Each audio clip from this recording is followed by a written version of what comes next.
Assalamualaikum warahmatullahi wabarakatuh. Perkenalkan, nama saya Ahmad Eka Frozi. Saya akan menjelaskan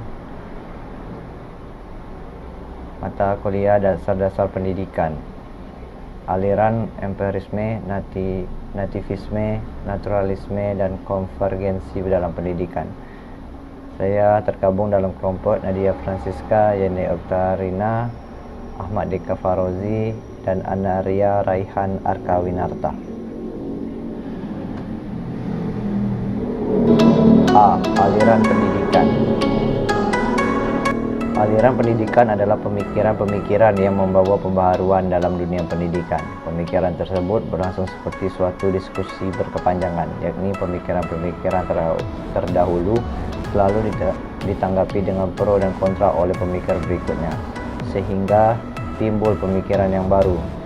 Demikian seterusnya. Agar diskusi berkepanjangan itu dapat dipahami, perlu aspek dari aliran-aliran itu yang harus dipahami. Oleh karena itu, setiap calon tenaga gagasan dan pelaksana selalu dinamis sesuai dengan dinamika manusia dan masyarakat.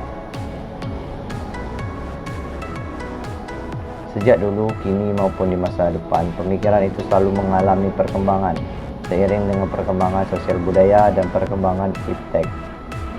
Pemikiran-pemikiran yang membawa pembaharuan pendidikan itu disebut aliran-aliran pendidikan. Seperti bidang-bidang lainnya, pemikiran-pemikiran dalam pendidikan itu berlangsung seperti suatu diskusi berkepanjangan, yakni pemikiran-pemikiran terdahulu selalu dianggapi dengan pro dan kontra oleh pemikiran berikutnya, dan dialog tersebut akan muncul lagi pemikiran-pemikiran baru dan terus demikian seterusnya.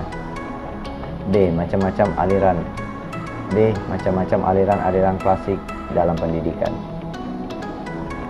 Pemahaman tentang pemikiran klasik, ada beberapa pendapat yang berbeda, mulai dari yang optimis hingga pesimis. Untuk menghindari penafsiran yang berbeda-beda, maka berikut ini adalah dibahas tentang pemikiran yang termasuk pemikiran klasik, empirisme, nativisme, naturalisme, dan konvergensi. Aliran empirisme. Aliran ini menganut paham yang berpendapat bahwa segala pengetahuan, keterampilan, dan sikap manusia dalam perkembangannya ditentukan oleh pengalaman empiris nyata melalui alat inderanya, baik secara langsung berinteraksi dengan dunia luarnya maupun melalui proses pengolahan dalam diri dari apa yang didapatkan secara langsung.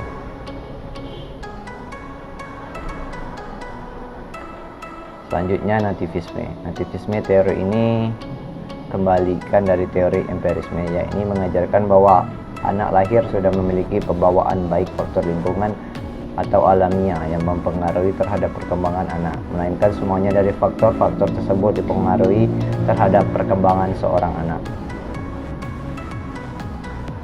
Selanjutnya, naturalisme. Aliran ini mempunyai kesamaan dengan teori nativisme, bahkan kadang-kadang disamakan, padahal mempunyai perbedaan tersendiri.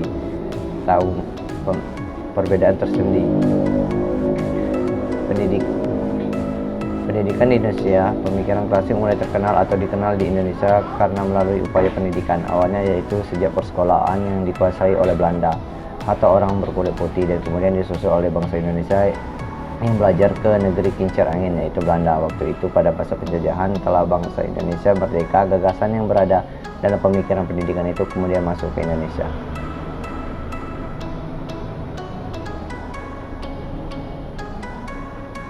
Baiklah, terima kasih. Sekian dari saya. Wassalamualaikum warahmatullahi wabarakatuh.